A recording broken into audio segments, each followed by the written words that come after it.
Ladies and gentlemen, welcome to the Tradesman Experience. This is the podcast built by tradesmen for tradesmen. My name is Josh, and sitting next to me again in the studio is Mr. Nate Newton. Nate, how are you, sir? I'm outstanding. Recording on a Tuesday, which for some reason it's only one day sooner than usual, and it feels like I just left here and just came right back in. It confused me all day as well. I thought it was Friday, then I'm like, no, it's Tuesday, and then I'm like, oh shit, Nate's got to be here, and you're just all fucked up. Yeah, I'm hoping I can keep it together in this conversation. This is what happens when you take like 2 or 3 days off, right? When the fuck did I take 2 or 3 days off? You're going to be taking 2 or 3 I'm gonna. days. Yeah, I was going to say, I hadn't taken them off yet. Right. Yeah, right. 5 days of work in 2 days. I think just the anticipation's fucking you up there. Because I'm about to throw down on this Nerf war. We are full-grown children. Yeah, those things are going to be fucking all over the place. Dude, yeah. Matt's getting a cleaning bill. Oh yeah. Oh, actually, yeah. Yes, Matt is getting a cleaning Matt's getting bill. a cleaning bill. Yeah. We our conversation last week with Derek did a really good job of setting up our guest for tonight, and I think he was fangirling out and a little bit, and he knew he kind of had his shit together because who was coming on after him. Right. Right. We have another returning guest tonight, Mr. Nick Bezates is on the virtual microphone today, and completely, is that a different setup? Same setup as last time we saw you? I think it's all the same. Is it all the same? Same stuff, yeah. Yeah, good. Well, dude, good to see you. It's been about 2 years. Yeah. Because they were almost back to back. It's been about 2 years, and we're really excited to hear what you've got going on, what you've had going on, what the last 2 years have really looked like, but like kicking it off, dude. Like, what's up? Just busy. Seems like everything's gotten pushed off, and it's all going to plop in like the next month or month and a half. The entire West Coast feels that statement right now. Dude, So the next few months look very busy. Yeah. But yeah, just been trudging through. Made it through the pandemic. Yay for all of us. Yeah. Yay for being essential. Right. Seriously. You go from being like pissed on to being the hero. Right. In a lot of senses. But I mean, everything's been good. Still a lot of work, a lot of emergency stuff, and there never ceases to be a good pile of work out there, it seems. Mm-hmm. Well, yeah. I mean, I we're still sitting in that realm of, there's not enough people to do the jobs, right? And there's not enough people coming into it, but I think there's a huge void there still. Mm-hmm. Well, especially, I mean, for someone like you, all of the capabilities you have as a one-man band, and like the fact that ratchet straps are pretty much your entire crew at this point, right? Yeah. Started out as a joke, but it's actually kind of a thing. Like, it's like all these extra arms for you. Yeah, I mean, you really do. It is a pretty underrated tool for the toolbox. Mm-hmm. Yeah. Is your dad still part of it? Absolutely. Yeah, okay. He is. He's older, has a little trouble getting around and stuff still, which I think we touched on last time we talked. But, I mean, we've done some jobs. He'll still hook onto the Mini and take it out to Idaho. 400 miles. He's going to turn 77 this year.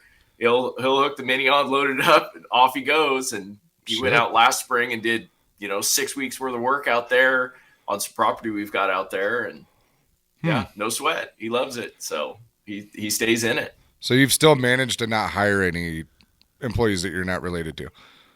No. No employees. Gotten decent at asking for some help when I get way overwhelmed. There's a few good local guys that are nice to be able to call up when you need a guy for an extra day or something like that. Mm-hmm. But for the most part, I guess I'm fortunate too in the respect that I work with a lot of larger contractors, so I come in as a part of the crew on a lot of these bigger jobs. Like when you did pipeline stuff, like there was more guys there. So if you need a hand with stuff, most of them are willing to lend a hand if you need some help for 15 minutes to, jack a joint shut or whatever you need to do. Yeah. Yeah. Well, so, I mean, you're still doing like mostly pipe work, right? Dude, it's been everything, to be honest with you. I got 3 years worth of pipeline work lined up here in town. So a bunch of 13,000 feet of 66 inch. I got a pump station. our new water treatment facility that's going in that I just got all tested out on to do all of the underground on, and I'll probably end up doing some of the above ground mechanical on. And then also they're interested in having the spider cranes out there. So I'll end up having the cranes out there some too for a lot of their different stuff. Plural? Do you have more than one spider crane now? Oh, I guess stuff has changed in the last 2 years. Dude, you didn't even have the first one. Yeah, you just got it. Oh, okay. Yeah. So yeah, I got the little 295, which is a little bitty guy I've had for a while, and then I've also got the 547, which is about an 11,000 pound machine. It's got like about 60 feet of boom on it. Damn. Something like that. It'll still fold down. It fits through a set of double doors. It's a pretty rad machine.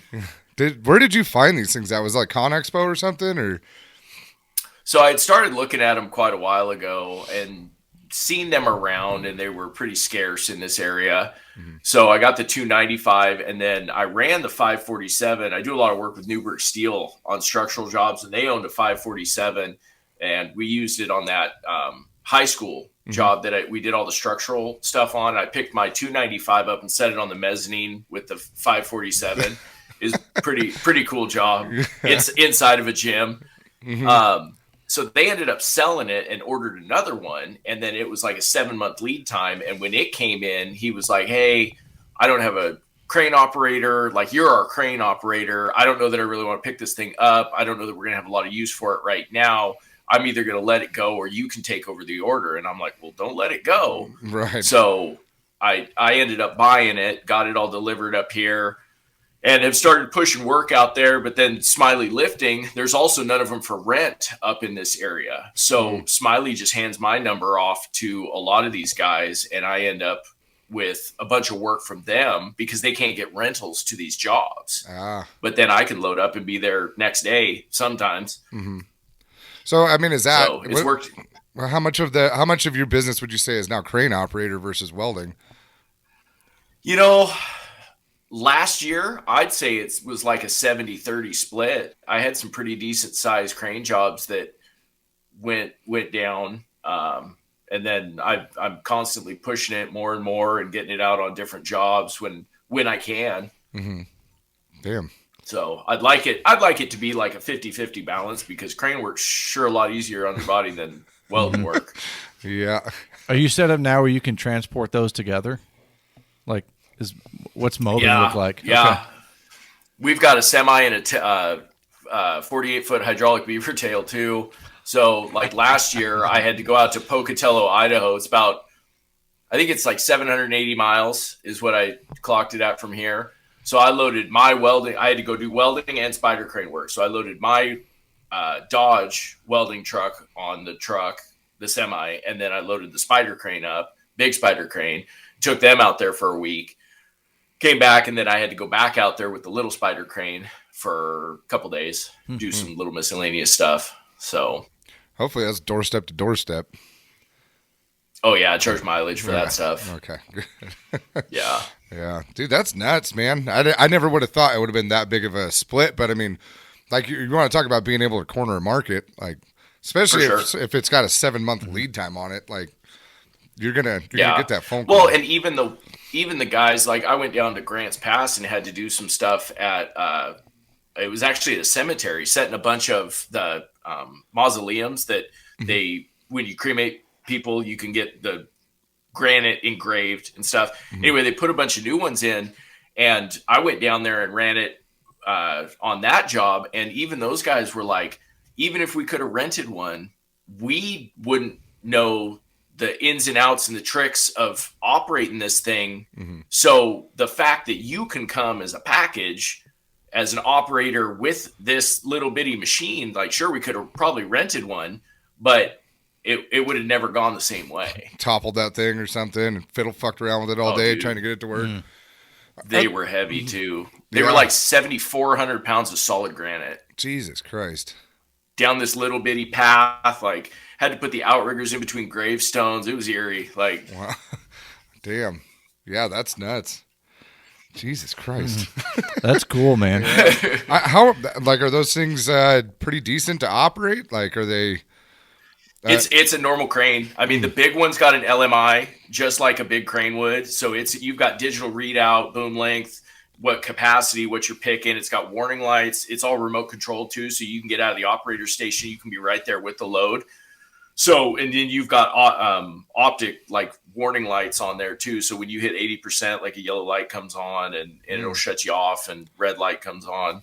So they're very user friendly, but they do fall under like a boom truck type of style. So you have to have your fixed cab crane certs for them. Oh, okay. Well, but at least it's not like a full on overhead crane cert or something, right? Because those things take forever to get. No, it's the same thing. It's just like running a 30-ton boom truck. Oh shit! God damn. Yeah, they treat it exactly the same. It's not like obviously capacities, but right. We got a boom truck too. I don't know if you saw that. Yeah. Is that old one. Mm-hmm. Yeah. That's fucking rad, dude. Huh. Got to jump on it when you have the opportunity. Mm-hmm. You said that you've got the pipeline coming up. Are you still doing a lot of the hot taps? Mm-hmm. Yeah, I got quite a few of those coming up too. Hot tap and line stop stuff. So yeah, that work is very peak and valley. Okay. It'll be like I won't do any for a month or two, and then it'll be like 5 in a week. Oh shit! You know, and it's where they're working on stuff and things are going in. If there's welded steel in the ground and a lot of. How do you manage the logistics on something like that? Is it primarily for the same company, or are they kind of okay? Yeah, they are a hot tap and line stop company, A&A Drilling here out of Portland. They're just a group of badass dudes, and I love working with them. They like working with me. Like, we've developed a really strong relationship over the years, and they won't go anywhere else. And when I get calls from other tapping companies, I pretty much say, you got to call A&A. Like, you got to run me through them if I'm going to come out and do that work, because that is their work. Mm-hmm. So very much kind of honor system type of deal. Right. Well, it kind of helps, weed out people you don't want to work for either, too. Like if you got the right crews, I mean, you clearly don't have a shortage of work. So it's like, you might as well stick with what you know and what's going to pay. Absolutely. I know I'd be a little pissed if I ran out there and did a hot tap, and then all of a sudden you're trying to hunt down payments and shit like that. And, it's a lot better to just stay where you're at. These guys are fantastic about that stuff. It's like they're the kind of company you shuffle your schedule around to make their stuff fly. There you go. Fucking A. So are you just an add-on to their company, or are you the specialist that they use for their company? I guess you could call me their specialist. Like, they'll send me in 2 or 3 days ahead of them usually. And at that point, I'm me, but I'm also a representative of them. Mm-hmm. So I go in and take control of like what this job's going to look like. And I can also say, hey, you guys don't have enough dug out for their tapping machine and things like that. So get everything ready. So when they roll in, they're literally dropping it off the truck, bolt a valve up, drill it, and they're gone. Whereas I may have been there for like 2 days welding on the thing before they even got there. No, that's not a bad gig to have. No, it's no. I really like it. I enjoy working with them. We get into some wild, weird stuff. I mean, we've been down inside of dams. I've tapped a couple 16-foot diameter valves for them down inside of one of the dams in Central Oregon, under 16-foot diameter valve under 175 psi. The valve body on it was like 2.5 inches thick or something like that. Jesus. That's fucking terrifying, though. Like, start shaking, like loud. That. Yeah. Dude, just loud and noisy. Like, yeah, it was wild. Definitely an experience. Yeah, you're gonna know when that one pops. That's for sure. I had a guy ask me one time. He said, if I don't want to hire a team, I don't want to hire anybody, but I want to become successful. He said, what does that look like? And I said, you specialize, but you not just specialize, but you become the specialist. And what's interesting about you, Nick, is you live that, but you do it in like 3 arenas. Right. Which is, I mean, it's brilliant and maddening at the same time. But having that level where you can operate like as the specialist, you have these specialty tools and services, and really getting to narrow down who you work for and the type of work that you do. I think that's a really key and misunderstood ingredient about being successful as a quote unquote single owner operator. Because if you're everything to everyone, you're nothing to no one. And it's like specialize and then be the specialist in that specialty. Mm-hmm. And then that you can be successful that way. So it's like hearing you talking about these different, I mean, fuck, we're talking about, I mean, you took a crane 800 miles on a semi and now you're talking about, you know, hot tap, and then you've got this 3-year pipeline. Like, the fuck, you know? but you know, but managing that with that pipeline coming up, what does that look like for schedule and time consumption? That's and my contracting. That's what I have the biggest concern about is like, how the fuck do you schedule this shit? So I will say it was supposed to start last August, and it hasn't yet. So like a I haven't pipeline, really hammered out. I haven't really hammered out exactly what the schedule's gonna finally look like, but knowing what I know about heavy civil and having grown up in a heavy civil world, I went to the pre-con and I read all the geotech reports before the job started, and I saw how much rock there is, how many utilities we're digging around. We're in a concrete roadway with super confined stuff. Like, looking at that, I was able to make a fair guess at what production would be and price things accordingly, and then also be like, well, and talking with the company that I'm going to be out there working for, say, okay, it's looking like they're going to get a joint a day, 2 joints a day max type of stuff, because just logistically, like it's a very complex job. And that I can schedule, like I can figure stuff out from them. And then I'm really upfront with them too. And I'm like, when A&A calls for me to do a hot tap, I'm going to need a day to do a hot tap. So they've got a backup welder signed up. It's Anders out of Bend. So, I mean, if I need to take a leave of absence and go do some other stuff, I can. But then there's also the opportunity to come catch back up. Mm-hmm. So, I mean, is this one of those jobs? Because, I mean, Matt and I used to do mainlining down in like Fresno, and they'd be running a 48-inch line, and we're like, don't call us until you have 30 joints. And then we'll come out and we'll bust out 10. You know, we were busting out like 16 joints a day. So it was like, go get some pipe in the ground, and then, but they were wrapping and backfilling, so we were only welding from the inside. So, I mean, is that an option? Okay. See, this will be inside, outside, and air test. Oh, okay. Yep. It's all just water line, 66-inch. Most of it's 5/16 wall, so you can single pass that pretty easily. Yep.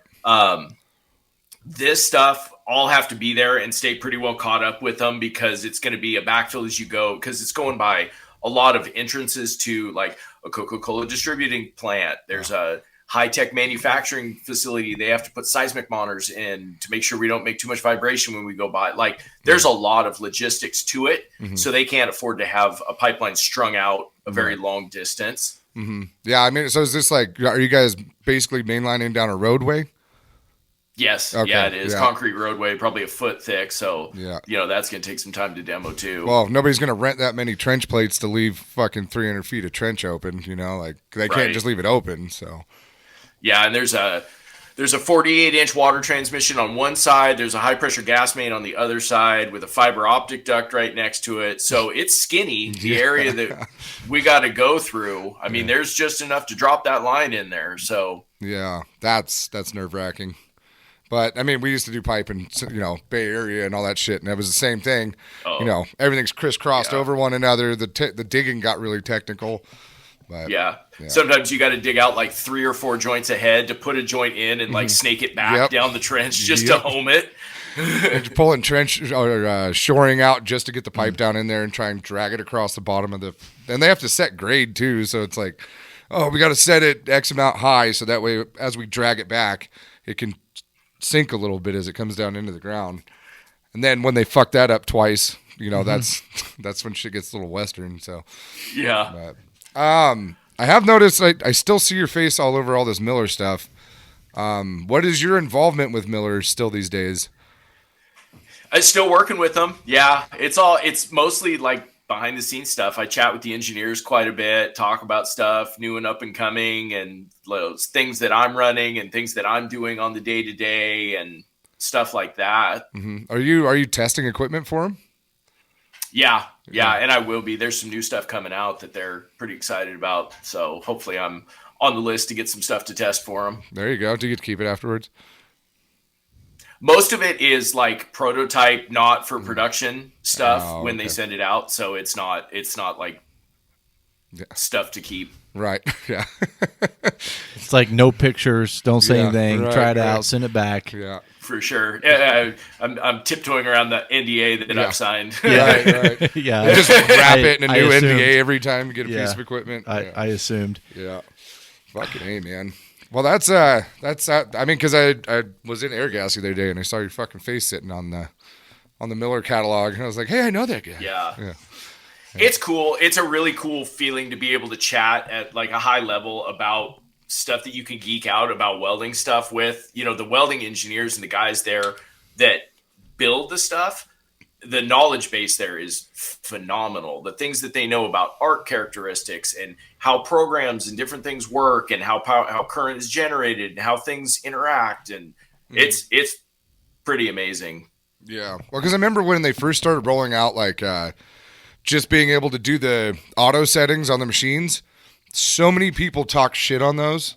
Dude, we don't have any machines that don't have auto settings anymore. Like we switch between so much shit. I don't want to sit there and fucking dial in on an 1/8 material and then jump to a 3/8 and start fucking with shit again. Like I'm just gonna push the button, dude. Like I don't understand why everybody was so hesitant towards it. That's new technology and adoption, I think, with any of it, especially, I mean, and even there's a part of me, like deep in my soul, that really likes the old stuff, like no digital dials, just all knobs and switches, and you fire the thing up and it roars to life and you go weld or you go do whatever, like that old air pack that I've got. Dude, that thing is just loud and obnoxious.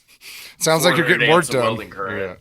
Yeah, exactly. I think part of it is, with the improvement of the technology that you're talking about, you're removing the understanding of why the settings are.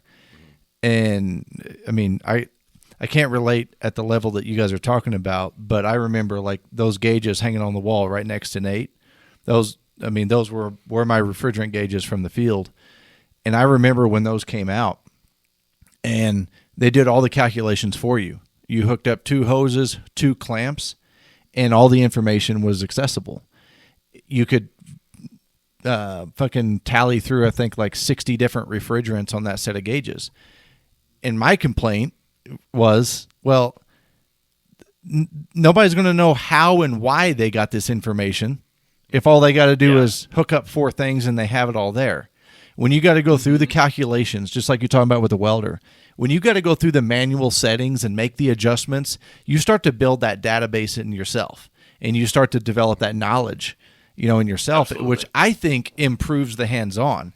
I made a joke when they come out. I'm like, you should have to use analog gauges for 2 fucking years before you're allowed to buy, those gauges. And that's kind of how I see it, with that transfer of technology. You're part of that craft, part of that skill set you're actually leaving behind.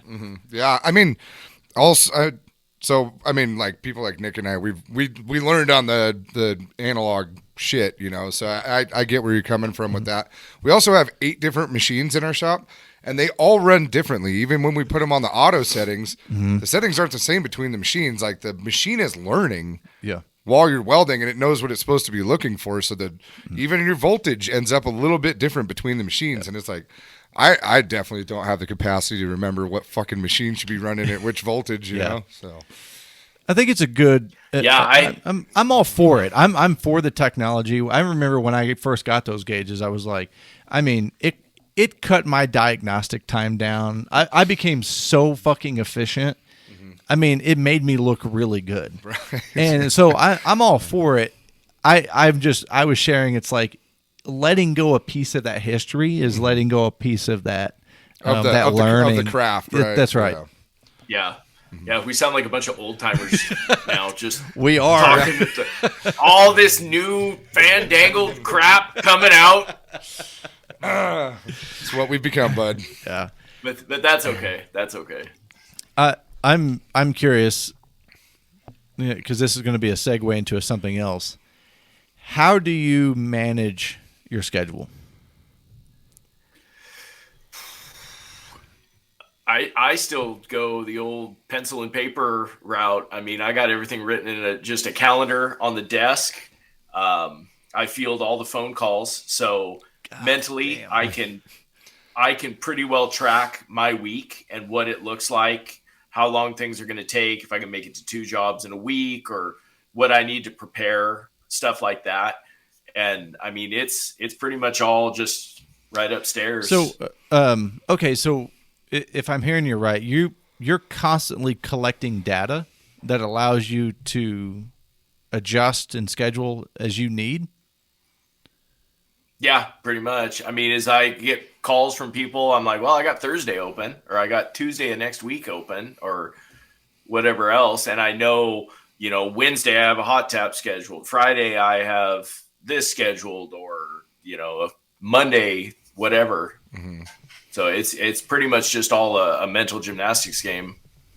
Jesus, this is why you're able to be so good in 3 different crafts. Because if I were to attempt to do this way, then yeah, I wouldn't make it out of the fucking truck before it was fucked up. I have one job and I still can't do that. Like I talk to people on a computer, and I remember like there was a couple times I ended up either screwing up the schedule, or I missed an appointment once, and I'm like, okay, I have to have a digital calendar, that connects to my email. Right. There's no, I don't possess that ability. I've tried the digital thing on my phone and stuff, and I can't do it, man. I just don't like it. I don't know. I write it down. I write down, yellow tablets. I got pen and paper, and I can write down Monday through Friday and scratch stuff off and on to the next. And then I've got a full calendar that is, I schedule out, and then I can come back and record exactly what I did, hours, everything else. And then it's next to the computer, and I'll do all the billings from that on the weekends usually, or one night or something in the week, to do all the invoicing and stuff and get that all sent out. How often are you job costing? That's also kind of a mental tally with me, because it's a lot of, I mean, it's a lot of my labor more than anything else. Like, I know what the basic consumable costs are going to be. I've run, all job like the pipeline stuff. I ran job costing before I started. I figured out how many linear feet of fillet weld there was on each joint, what my costs were going to be on that. So I made sure that when I priced in consumables on a per joint price, I was covered on that. So now I don't really worry. I mean, I've got lump sum for all of that welding, and then I know how to manage the costs and stay within that window. Mm-hmm. Well, and especially then go ahead. The smaller jobs aren't. I mean, if you got to go out and make 4 welds, I mean, I'm not trying to track stuff down to the, I burned 8 rods on this one. It's like, kind of is what it is. It's all lumped in at that point. Mm-hmm. I mean, that is kind of the beautiful part about the pipeline industry, is that exactly how long, especially when it's just you know exactly how long it takes you to do it. Even if the fit up's a little shit, it's not that impactful unless it's like a tie-in, but then you have hourly costs on top of your piece work. Yeah, exactly. So that's, or just by the hour altogether too. I mean, if a tie-in's going to be just super labor intensive, fit up and draining the line and everything else, and you got to be there just rotting away and helping the crew out doing some other stuff too. Like, it's the sure thing is to jump in hourly. Sure, you can hard bid it and stuff, but you might be just higher than a kite, because I like to at least bid things worst case scenario, so that I know that even if things all fall apart, I'm pretty well covered for what's going to happen. Yep. Yeah, we had one tie-in in Fremont. It was we were doing a seismic upgrade, and we replaced this. It was a 108-year-old line, and we replaced 120-inch pipe with 120-inch, 1-inch thick pipe. The other stuff was 3/8. We had to tie into that 3/8 line once we got past the fault. Dude, me and Holden, I don't know if you ever met Holden, but he was one of the guys I pipelined with. We were there for like, I want to say almost 30 hours trying to get that butt strap fit. And it was, dude, sometimes you'll walk into these things and they just, boom, right in the mouth. Yeah. We did a bunch of tie-ins up on Powell Butte here in Portland, and a bunch of the pipe got ordered wrong. So we'd cut into a 54-inch line, and they had ordered 56-inch tees to tie in. Shit. And so you'd set, you set the haunches of the butt strap, and it looks pretty good. You set it in there, you're like, oh yeah, all right. And then you look up top, and you're like, what in the shit? And you put a straight edge across it, and there's a 2-inch gap on top. So like you can make the bottom look okay, right? And then the top is like doubler plates, fill this gap, like, you know. Yep, filler bar. We had an 84-inch line that was 9 inches out of round up there. Jesus. Poured in concrete. Yeah. So there was no like. What do you even do? They only chipped. Yeah. Yeah, dude, it was a brutal beaten shit show is what it was. I mean, it was brute force and just try and make it happen. Right. Then you end up with some inspector that's like, hey, don't hit the pipe with a hammer. And you're like, what the fuck do you want me to do? Like, there's no other option. More than a 3/16 gap. Yeah. It's like, oh, I'm going to need you to go grab a cup of coffee for a little while. Oh, yeah, that route's in, just so you know. Yeah, put some earplugs in, turn on the radio, go away, kind of thing. So when Nate told me that you were coming back on here, I knew one of the topics that I wanted to discuss with you was burnout. And because if I think there's anyone that I know or have met, have been affiliated with, that probably rides that line, it's you, Nick. So, and I actually had I concur. So I had I got an Instagram message from Dan, and he was like asking me about burnout. And when I found out that Nick was coming on, I was like, okay, this is one of the pieces of the conversation that I want to have. So I want to talk a little bit about burnout, and then I want to dive into this with you, Nick. But I look at burnout. So a lot of people consider burnout to be a condition, and they're like, oh, I'm just fucking burnt out, this and that. I look at burnout as a symptom.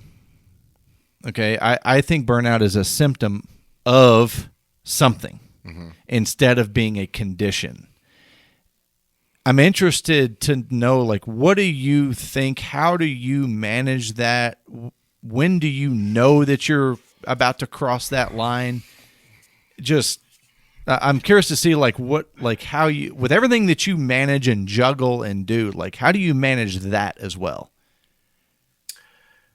That's a good one. I will say, just from my perspective, burnout is a very real thing. And I get to that ragged edge, not often, I don't think, but I mean, I definitely toy with it. I think just because I carry such a heavy workload and I have so much going on, and it especially gets bad if you've got rough things going on at home or a big load you're trying to carry at home with spouse and kids and everything else too, because that's enough by itself to burn some people out.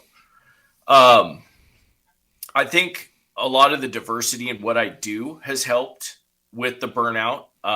It gives me something to really look forward to. Like, oh yeah, this welding job sucks. Like yesterday sucked. Like the super muddy, wet, like it was terrible. But then I'm like, oh, I get to come on a podcast today and, talk to two cool dudes. And I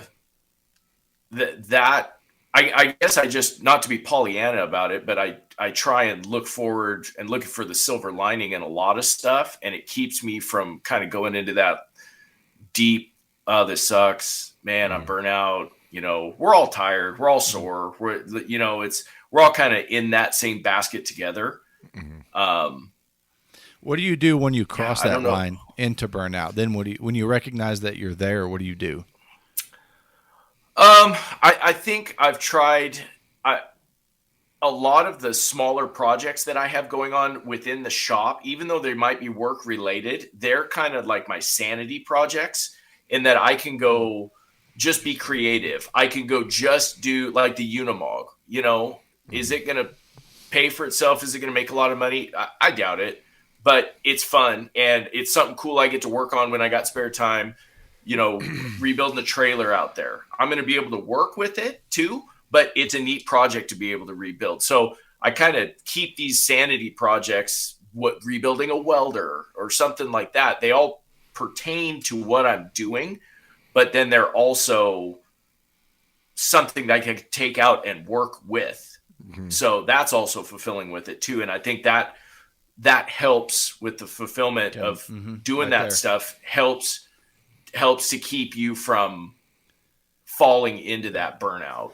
The word you use, fulfillment, and I completely agree with that. When you stop gaining any sense of fulfillment, that means you've lost why you're doing what you're doing. You've kind of disconnected from the purpose. Yep. And now you're just going through the motions. You don't have an end in sight. Mm-hmm. You allow yourself to become overwhelmed with the work. And I think I talk a lot about the quality of the relationship that you have with your business. But, you know, as a technician, I think it's important to understand that the quality of the relationship that you have with the work is equally as valuable. Mm-hmm.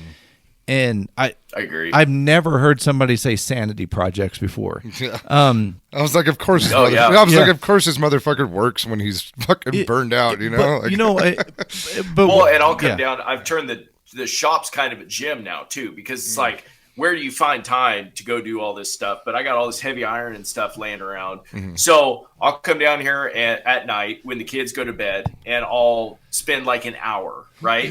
Clean the truck a little bit. I'll work out a little bit, turn on some music. And it's that one time I get to come be in the shop, and I don't have to worry about scheduling stuff. I don't have to worry about working on something that's paying. I don't have to worry about working on something for someone else. Like, I can do my stuff. Mm-hmm. And it just gives you that little bit of break, that little disconnect from it, to be able to shove it aside and, you know, do, I guess in lack of better terms, do something for yourself. Mm-hmm. It's still, I love that it's still fucking productive, you know, like, it's productive, but like, I mean, like you said, these are things that they kind of need to be done, but it makes it fun again for you, right? Like, right. Even just putting tools away, because I know when I walk in the shop at 5 a.m, I'm gonna see a clean table, and I'm gonna be like, that makes me happy. Yeah, right. Like, that feels good. Yeah.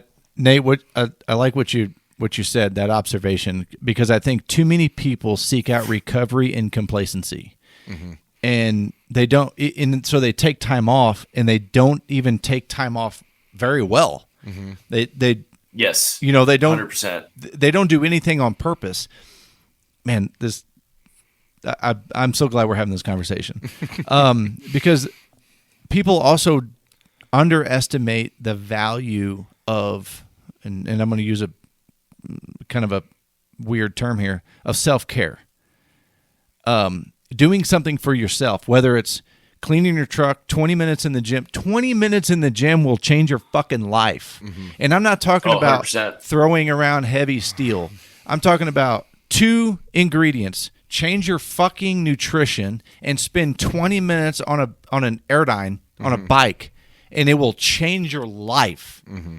Mm-hmm. But people seek out disconnect. They seek out recovery, and all of these piss poor, complacent, distractive, fucking, you know, alcohol, shit food, social media, and there's no recovery in that.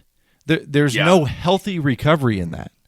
And man, I love that's like what you do. And Nate, like you said, like, it's still productive.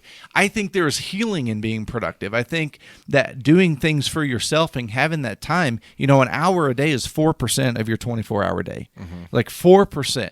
Take 4% of your day. We talked about it with Derek. Mm-hmm. Like, these guys that beat their chest, that work 18 hours a day every day and brag about it. It's like, sure. Cool story, bro. I'm going to the fucking gym. Mm-hmm. You know, keep killing yourself. Yeah. I'm about it. Go ahead. Yeah. You know, and I think everybody goes through. When I was listening to that episode, I was like, there was a part in my career where I was like, dude, Yeah, 50 hours straight. Same, right? Like same. I think everybody goes through that, Yeah. and it's nothing to really be ashamed of. And I think there's experience and there's value that you gain from that period in your life, but you also have to realize that that's not what it's all about. Like, if you're doing it for the money, you're probably doing it for the wrong reasons, and that's what's going to lead you to burnout, is because if you're not doing it because you enjoy it, it's going to get so cliche if I go down that road. But if you love it, then you really don't work. It's tiring and there's a lot to it, but you definitely don't burn out the way somebody who's just clocking in 9 to 5, working for that dollar. Like, the burnout is not the same there. Right. Yeah, we would roll out of like shutdown season, and shutdown season, it's months on end of 18-hour hour a day shifts, but because it has to be done that way. That's the only way to do it. Like, we have water shut off to people's fucking homes, and like, I took pride in knowing that we were providing the water for the people. Like, that's what I enjoyed about it. It's like, we're creating this infrastructure so this place can actually fucking exist with all these humans in it. And then the paychecks were also pretty fucking rad, but that was just like the icing on the cake, right. Yeah. Well, yeah. I mean, there's definitely the fiscal end of it too. That's nice too. But then, I mean, there's even times when it's like, hey, we need you to work like, long through the night and all this stuff. And you're going to make pretty decent money on it too. And you're just kind of like, I don't know that I really want to do, like, I'll do it if I have to, but like the 20-hour days and stuff anymore, that's kind of a young man's sport. Yeah. Well, do you think that getting heavier into the crane side, with you saying that it's a little less physically taxing, do you think that kind of helps with your mental health a little bit too, instead of having to be in that welder's grind all the time? Probably. And I think it's a little bit more, the stuff that I have selected to do crane wise, like with the spider cranes and stuff, is very technical and really challenging, which keeps my mind really involved in it. And it's not just like, I'm not getting a lot of jobs that are like, hey, come lift this hot tub over my fence. It's like, we got to string this valve in between, a glass vase and a fiber optic and like all of this critical stuff that you can't touch and don't hit. I actually got a text from one of the Smiley guys the other day, and one of his guys was in San Francisco running a job, and he sent him a text internally that said, this is a Nick Bezates job. And he's got a spider crane crammed in this tunnel, snaked between like two lines of, I don't know what it is, some facility. And he's like pulling a blower motor or something off of a digester or something like that. Shit. Fucking A. So he was hanging around you a little too much, huh? He's coming out gunning for your work. Or what? I do like the fact that you said the jobs that I get to choose. Like, when you reach this level of high performance, when you don't have to do things anymore, that's like the greatest fucking feeling ever. When you can just turn something down, you're like, if this would have been 5 or 10 years ago, I would have had to have done this to perpetuate myself. Okay, so I agree with you, but I want to deconstruct it a little bit more, because before you get to that point, I think it's healthy to start evaluating and identifying the things that you want to say no to when you get to that point. And Nick, I know you said it was a cliche. I don't think it's a cliche at all. I think it's a forgotten rule of self-sustainability and high performance that you have to disconnect. And for somebody that's in burnout or feel like they're getting to burnout, you need to purposely remove yourself from the business. You need to purposely disconnect and evaluate, and then ask yourself those questions. Okay, if I could make a decision today to start turning work down, what work would it be? Because if you are doing work that you don't want to do, but it pays the bills, it's emotionally draining. It's not emotionally investing. Oh, yeah. It's very emotionally draining. But if you if you're not in tune with yourself and you're not in tune with the business, you allow that type of business to keep coming in the door, and really taking your soul for a pay, for dollars. Yeah, and it really does. No, seriously. And it's like, okay, so kind of a preemptive question, that I would encourage people to get to the point that you're talking about, Nate, is, man, all right, if I could start turning work down because of it's not what I want to do, let's identify what that is. Now you have data where you can start making strategic decisions and you can say yes to more of this, start saying no a little bit to these things, and then gradually move yourself into the direction. The other thing that's going to do is I think it'll breathe a little bit of life back into you because you're going to start feeling like you have control. Right. Yeah. Yeah, I'd agree with that for sure. Yeah. Taking your soul. I like that. Yeah. Some of that work will do that for sure. Right. And I think just being able to, I think just being able to enjoy the stuff, even it's like that whole embrace the suck thing. It's like, some of the stuff's going to be terrible and you're really going to hate it, but you might be standing knee deep in shit and still have a smile on your face because you can see the bright side of it. Mm-hmm.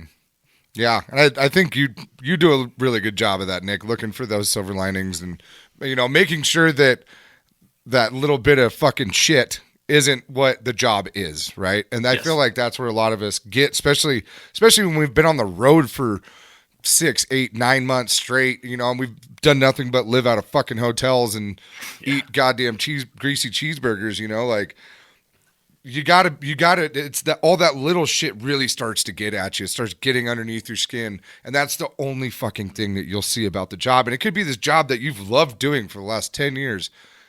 But once you get to that position and you don't have the mental capacity to get yourself out of it for a second and be like, okay, hold on, we need to fucking reevaluate here. Like, it's not that bad. Otherwise, I wouldn't be doing it. I've let myself get into a shitty place. Mm-hmm. Exactly. You just got to step back and take a breath sometimes. Mm-hmm. So now I want to switch gears a little bit on burnout because I think there's something else that creates it as well. And that's the daily tasks that you don't need to be doing, that you need to delegate, that you need to automate, delegate, or eliminate. Mm-hmm. And if you, especially single owner operators, and I'm always like, I'm always impressed with operators, single owner operators, because you're doing the sales, you're answering the phone, you're doing proposals, you're doing the hands-on, you're doing the scheduling. So you're handling all logistics, finances, everything together. But if that's not what you enjoy about it, you've got to start looking at, all right, start evaluating your day. All right, how much time are you spending on logistics? How much time are you spending on proposals? How much time are you generating revenue? How much time are you ordering material, so on? And then go, okay, is there an opportunity to create a position where I can delegate these tasks so I can spend now 80% of my time instead of 40% of my time doing the things that I do enjoy or is revenue generating. Mm-hmm. And one of the things I think people undervalue is part-time positions. Mm-hmm. And, having somebody come in 2-3 days a week and do these tasks for you that you can delegate and you can compensate them for them. It's going to get done. Now you get to manage the result instead of doing the whole work. But I think when people get bogged down by all of the minute operating details that doesn't complement their value of the hour, like, again, single owner operators, I think that results in burnout too, because they really want to do the work. They just don't want to do all of this other shit that they have to do to get to the work. Yeah.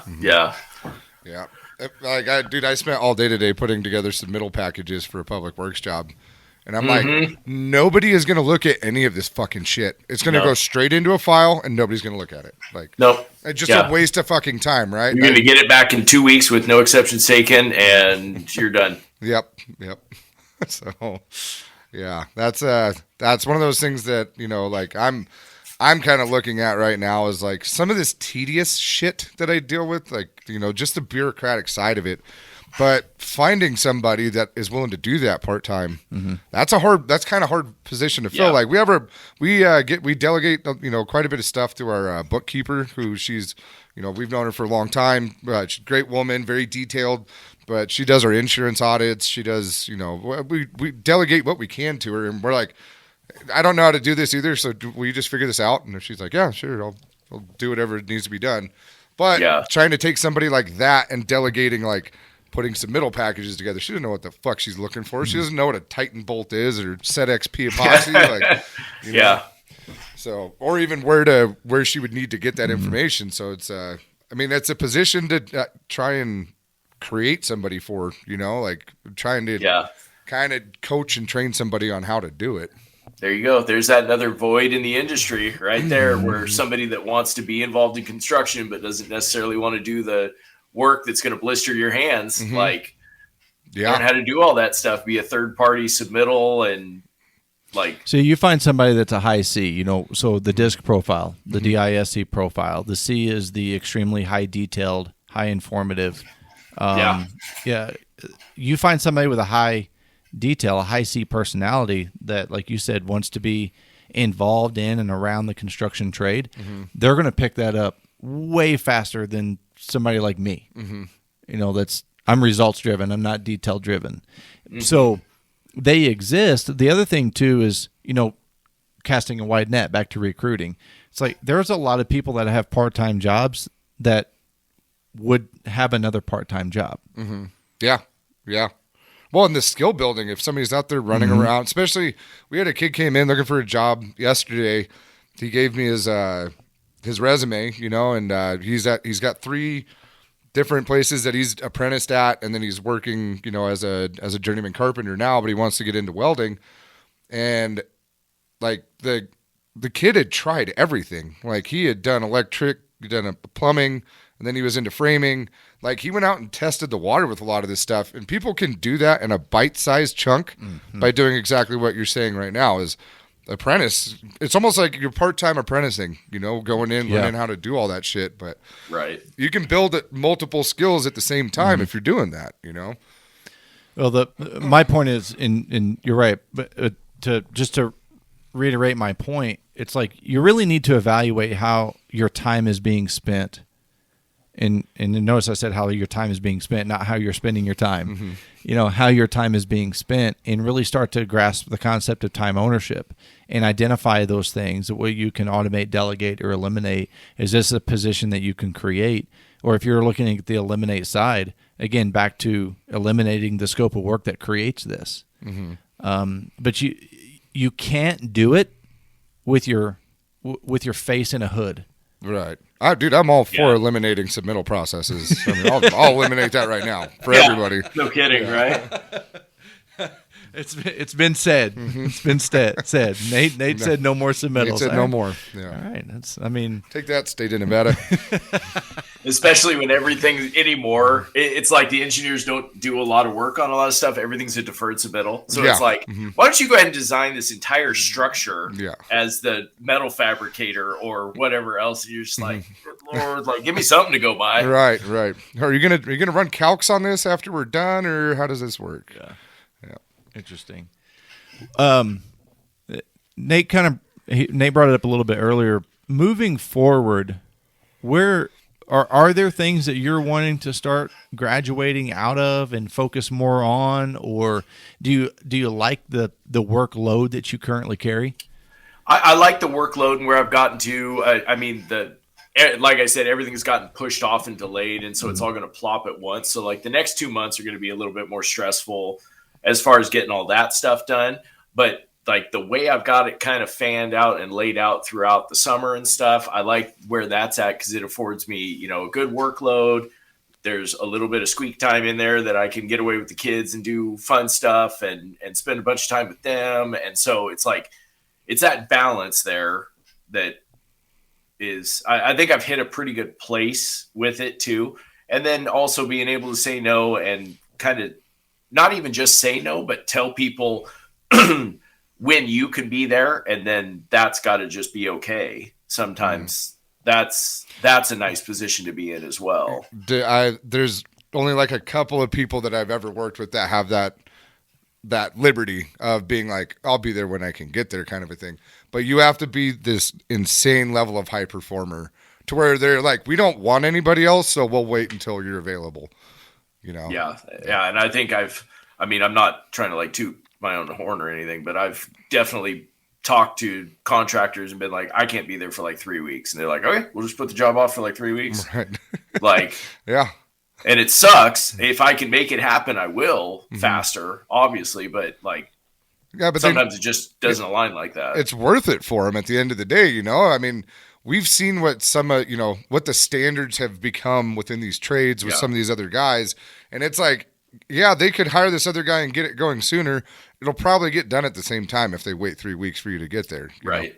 It goes back to that being a known quantity. And if they know when they hire you, they know exactly what they're going to get, then they're either willing to wait for that or they're not, you know. And I'll tell guys when they call me about stuff and I'm like, you can probably find an $85 an hour welder to come out and weld that beam up for you or do some of this other little stuff if you need to. Oh, no, just, you know, whenever you got time, slip out here and do it. So, I mean, it's a good feeling, you know, but you have to work damn hard on your reputation and what you put out and being the guy that shows up, and that will come eventually. Okay, that's something that I've been seeing a lot of lately that's really starting to bother me, is that contractors are just not showing up and not communicating with the general. Like, it's horrible. A framing crew will just not show up, and they're like, dude, they're supposed to be here, and we're literally waiting on them because, you know, the custom home market, they, for some fucking dumbass reason, they like to put steel beams on top of big ass wooden columns, wood frame walls. Yeah. You're like, what the fuck are we doing here? But we have to have the framing crew there because most of these houses are multi-level, and, you know, there's a lot of architectural shit that goes along with them. And then the framing crew just doesn't show up. Nobody called. It's bad. Yeah. And it seems like it'd be happening like a little more right now too. Yeah. And I don't know if it's just everybody's so stretched thin that they just got to try and balance and like which fire is burning the hottest that we need to jump over and put out type of situation. But yeah, it's up here too. Yeah. Yeah, it seems to be all over the place. And the weather too, it's like it's slightly drizzled a little bit, and they're like, "Yeah, dude, we're not working today." It's like, yeah. Who the fuck is we? Like, you got a mouse in your pocket? Yeah. I think a lot of people don't understand, to your point on reputation, Nick. People invest a lot of their life and their craft building a reputation. And I think once they gain that reputation, so often people think that they have arrived and that reputation is going to carry them forward. The discipline of maintaining that reputation is far fucking harder than getting the reputation. Yep. I agree. That's huge. Like if you set that bar for yourself, you not only have to hit that bar every single job, you probably got to raise it just a fuzz every single job, you know, and that gets harder as you get older for sure. Because I'm like, I can't do the same shit I did when I was 25. Right. But I bring a lot more upstairs in experience with that stuff too, because now what might have taken me an hour to fit up to make a really nice fit up before might only take me 30 minutes because I know what's going to be a problem, what's going to be a trick, like, you know, the little tricks with butt straps and stuff like that, and fitting those up and not welding yourself into a corner where you tack a whole bunch of stuff up and you get around the other side and you got like a 7/8 gap and you're just like, oh dude, well, I guess we go cut all the tacks off and start over again. So there's that trade-off, like the physical, you may not bring all that physical, but you bring a lot more mental and experience wise. Yeah. And you're still getting more done with the mental experience. Absolutely. 100%. And then you couple that with like a crane on your truck and nicer equipment and some stuff like that, and you're a pretty formidable force at that point. Now I want to microscope this just a little bit. From wake up to sleep, what's your perfect day look like? Ooh. I mean, I can tell you what my days are, and I mean, I think they're pretty perfect. I mean, they go pretty well. I mean, there's obviously hiccups, but usually I'm up at like 4:30. I get the kids' lunches made for school and get them all ready to go. It depends where I got to be, what time I got to leave. But if I can swing it, I usually stick around to make them breakfast and get them out the door. And then, I mean, some mornings, if I'm not super busy, Dad and I will have another cup of coffee. And that's one of the things. I think you talk about burnout there, not to segue back, but burnout wise, I've learned to really enjoy my time when I have the time with the people that I love and enjoy. And, knowing that dad isn't going to be around forever, I'm never too busy to have that extra cup of coffee or sit around and bullshit a little bit more before I head out the door, that type of stuff. So that's been a big revelation in the last couple of years too, I think, especially seeing he's had a lot of friends pass, and that's really brought a damper down on what life looks like towards the end, and anyway, sorry, back to a day. Then I'm out the door, usually work. Hopefully I'm wrapped up by like 3:30, 4. Sometimes I pick the kids up, take them to gymnastics. Sometimes I'm working late, come home, get something on the grill for the kids, usually get some dinner cooked, prep the trucks or prep the shop for whatever I got going tomorrow, and kind of take my, sanity time there if they're doing the homework and stuff like that. And then wind down for the night, maybe hot tub, ice cream sundae, that kind of stuff. So, attaboy. So speaking of your kids, you got 3 rambunctious boys that love running equipment and just being hellions. How long before do you see them getting into the trades? They are all, so my oldest has gotten into Tinkercad, and he's really kind of enjoying that stuff. They've all got the aptitude towards computers with games and all that stuff too. So I was like, well, if you can put that towards good use and start drawing me shop stuff that I can cut out and I can give you a set of prints, like I can pay you for that. And he's like, whoa, like there's an opportunity there. So he's gotten into Tinkercad. Middle boy's into sewing. So he's very like hands-on, and he's really interested in TIG welding. So I want to get him started doing a bunch of TIG welding, or not a bunch, but as much as he wants to. And the youngest, he's the equipment kid. He is like, if it's got tires or tracks, man, he's all up in it. So I think there's a good opportunity for them if they want it.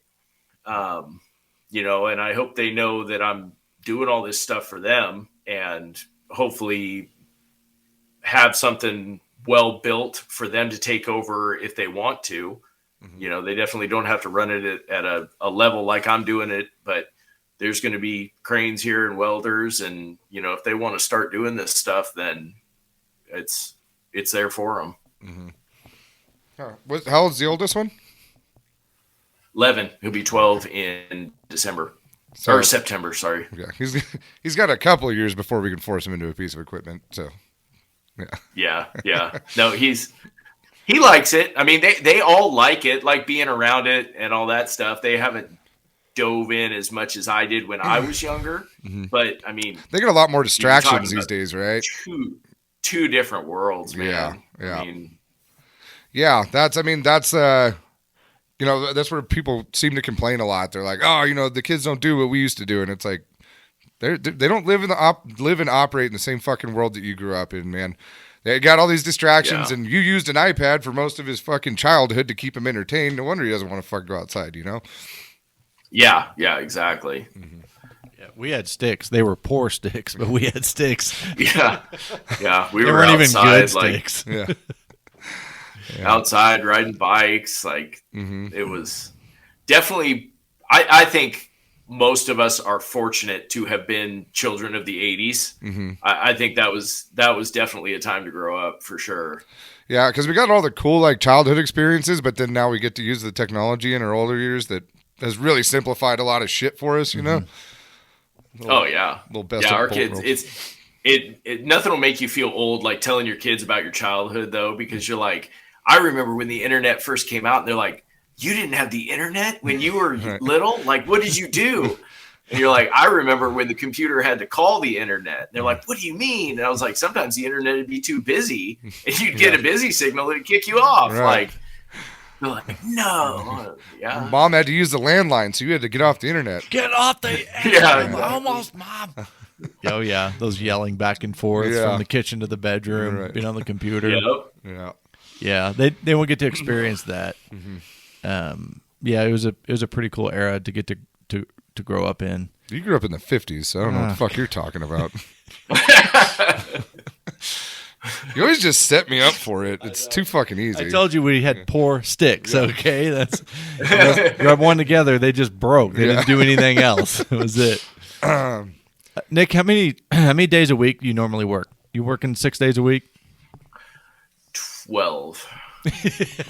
I know you get 12 days of work done. Yeah. I've really tried to do 4 really long days and then take at least a day that's shop, administrative, try and catch up, and a little bit slower paced. It hasn't worked out super well, but I'm at least aiming the sights towards that. And then weekend stuff pops up. It does. But I try and really set the weekends aside for the kids anymore, and kids and family and being home. You know, that's way more important than going out there and trying to work it. Mm-hmm. Yeah. When you were describing your definition of like your perfect day,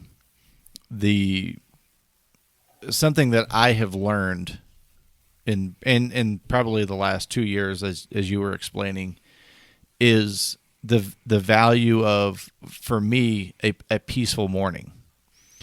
And huge. Because what I learned and the way I operated for decades was getting up at the very last minute and then forcing myself to be reactive all the way to school, work, whatever, it didn't matter. And one of the best practices that I implemented was getting up early. And now I get up 2 to 2.5 hours before I need to be in the office. Mm-hmm. But see, my evenings are full. My evenings are booked all the way up till about 30 minutes before I go to bed. So, and I don't have kids, so I understand this is I don't want to say it's a luxury or freedom, but I've learned how to leverage it that complements my lifestyle. But getting up in the mornings and actually enjoying a cup of coffee in the kitchen and not drinking it on the way to the job site, and kind of having that, I don't want to call it like a meditative state, but like that peaceful start to the morning. And you were talking about, I mean, dude, you start your day being a dad. Mm-hmm. Yeah. You put yourself into a mental state of being a father, and that's how you start your days. You make their lunches, you get up early, you make their lunches, you have your coffee, and you allow yourself, you introduce yourself to the day through this, routine that I know complements you. I know it sets you up mentally for success. It allows you to play the role of a father. It allows you to set the kids up for success, and then you have the opportunity to make them breakfast often because you decide to get up early. If you were to get up an hour later, you could do all the same shit, but it's going to be chaos. You're going to have to be reactive, right? And and man, if there's one thing that I've really, really learned over the last year or two that has really complemented my headspace, my performance, my health, is getting up in the morning and allowing that to be time for me and starting my day at my pace. Mm-hmm. Yes. And then just not being rushed. Oh my God, it's unbelievable what it does for you. I can't speak to that. My mornings are absolute fucking chaos. So we start at 6 in the morning. So I get up at 4:30. Yeah. I'm out the door within 45 minutes. And then it's usually like somebody drops something, like there's a gigantic chunk of steel dropped somewhere in the shop. And I'm like, how are you guys dropping shit already this morning? Mm-hmm. But I like trying, Matt handles the scheduling, so he gets most of the stuff laid out. But usually that first like hour that I'm in there, Matt's usually hollering at somebody and they're loading up equipment and getting ready to go. And I can actually sit at the desk and like get some things done before the phone goes and the emails go. But I don't, at this point in my career, I don't have the luxury of the calm morning. The point that I really want to make about that is it's not that my routine is for everyone. Mm-hmm. The point I want to make is create a routine, create a process in the mornings that complements you and starts your day. Like and I guess to really kind of summarize my point, that's what I learned. That was the valuable lesson that I learned is that I created a process to start my days that really allowed me to be in control. Mm-hmm. And I rarely react to something. I really have to react to something because I'm in a peak performance mental state when my day officially starts. Mm-hmm. And I have the schedule, and I have to respond to things and change things, and things happen, but I'm equipped to take care of it. Mm-hmm. Yeah, for sure. Yeah, it's almost Zen meditative state, like when you're just kind of quiet there, even if you're thinking about the day and like laying that mental pathway of what you're gonna do, like it's not rushed. It's like, okay, here's what I got ahead of me. Here's how I'm gonna tackle it.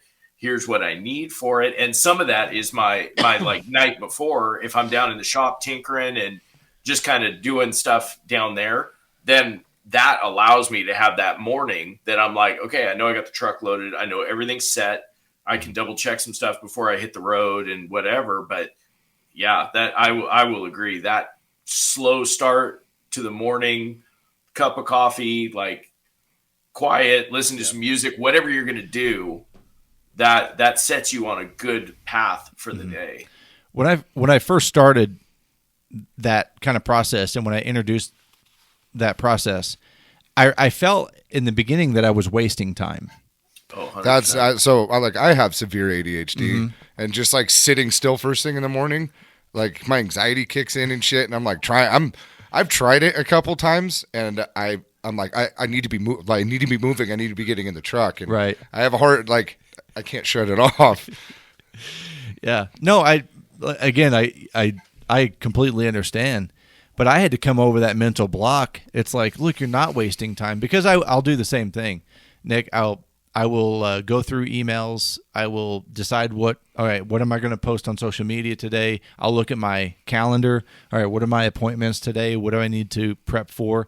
And I'm already going through my action item list. I know the things I got to do, but again, I'm introducing myself to the day at my speed, at my pace, or my capacity. So it just dropped into it.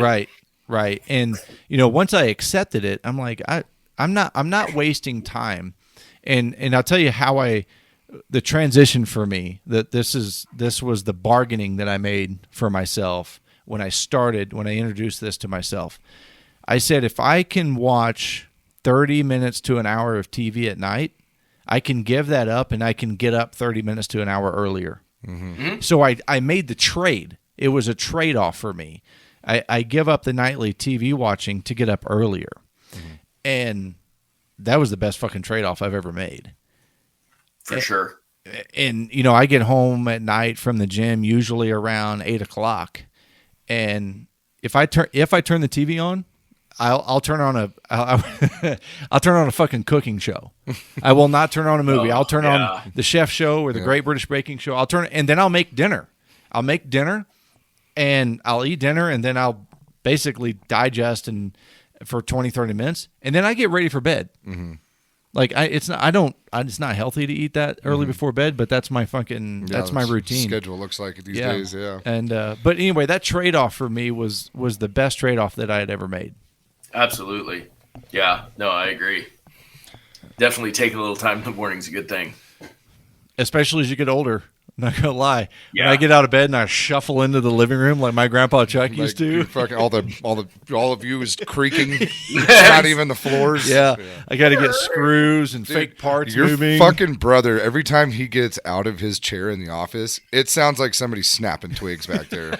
I'm like, did you fucking step on something? He's like all hunched over. Well, I didn't, but I'll say it now. One of the things that I do in the morning also is stretch.